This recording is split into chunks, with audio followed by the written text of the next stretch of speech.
So what we have here is a real guerrilla garden. It's just in some woods. Like, look at the power line right away. So it's like not where somebody's gonna build anything, you know. Line crew might tear it all up someday. I see they've been through here recently. It's that orange tag and then the pink one over there. To the left, all these flags, those are all new. So that means they've been over here. Someone's seen it. I hope I'm not in trouble. But what we have here is that these are just the pallet planters. They take 4 pallets. And all you need is some, like these are nailed together, but all you really need is some wire to wire them together at the corners, and then they're really stable. And then I just filled up trash bags with dirt on this one. We have 2 varieties of blackberries here. You can actually show the plant. This is a Kona, and this is a Natchez. And the Natchez is a thornless blackberry. You can see it's just barely starting to bud out, the Natchez. So anyway, these are really big blackberries, and these are just, you know, you don't have to get thorns in your fingers when you're picking them.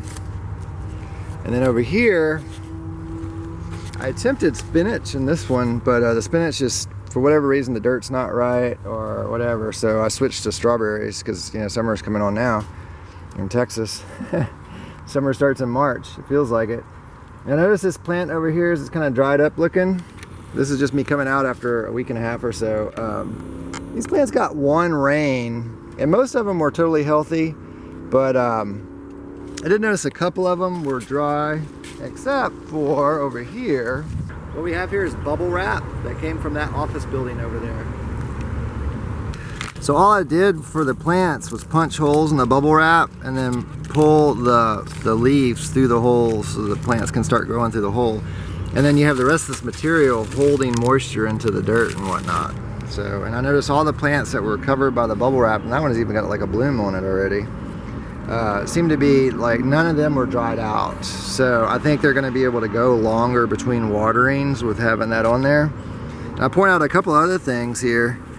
This liner that I used, like I didn't use trash bags for this one. I just cut up cushions from an old couch that we'll show in a minute that was just dumped out here. So basically, you know, using pallets, old wire, no tools, and trash that you can find in the area, you can pretty much build these things. And then all you need is plants and water. So we're gonna go get some water right now. Zoom in on those with the white blooms. So it's a good area to grow blackberries. Yeah, so this couch, I'm basically just like, it's too heavy to carry off, but what I can do is cut it up in little pieces and use it for these planters. Here's where I get a lot of the dirt for this project, and you see the stream over there. So it's just on the banks of the stream, and this is just an area that all this is basically washed down by the stream, and this particular dirt has a lot more sand content to it.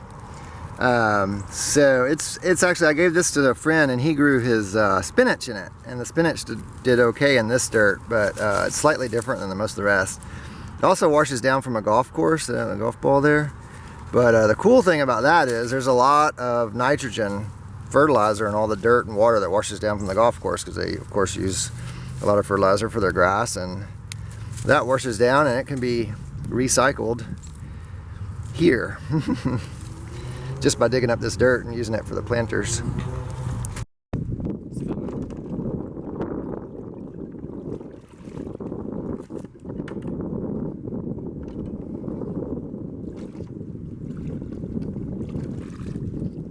don't really want to fill the buckets up all the way because these get heavy by the time you get back to it.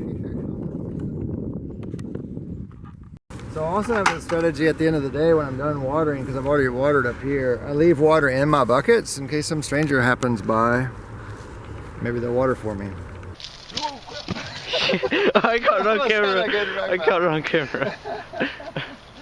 Oh, at least I didn't mess myself. But yeah, so I don't know. This is another example of a guerrilla garden. The lady got some shade set up. She actually got permission from the city, and this garden's been going for about 10 years. And it looks like she does a lot of her gardening in those bins. Just fills them with mulch and plants the plants in there. And that's probably all she needs to do. She can control the shade by sliding the bin under the shade in the heat of the summer, put them out there when it's too hot, or not, you know, like springtime.